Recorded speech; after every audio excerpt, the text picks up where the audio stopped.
মুসলিম জাতির হেদায়েত কামনায় শেষ হলো তাবলিগ জামাত আয়োজিত ৫৮তম বিশ্ব ইজতেমার প্রথম পর্বের প্রথম ধাপের আখিরি মোনাজাত। রোববার সকাল ৯টা ১৫ মোনাজাত শুরু হয়ে শেষ হয় ৯টা ৩৬ মোনাজাত পরিচালনা করেন মাওলানা জুবায়ের। ইজতেমার ময়দানে বিদেশি নিবাসের পূর্ব পাশে বিশেষভাবে স্থাপিত মোনাজাত মঞ্চ থেকে এই মোনাজাত অনুষ্ঠিত হয়। বিশেষ এ তাৎপর্যপূর্ণ মোনাজাতে প্রায় ২০ লাখ মুসল্লি অংশ নিয়েছেন বলে ইজতেমার আয়োজকরা ধারণা করছেন।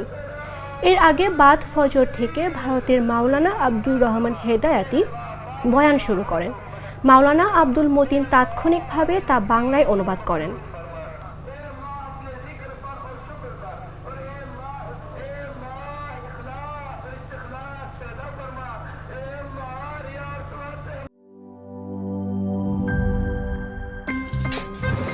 আমার একটা স্মার্ট সিদ্ধান্তে 25% গ্যাসের খরচ কমেছে। ভাবছেন কিভাবে?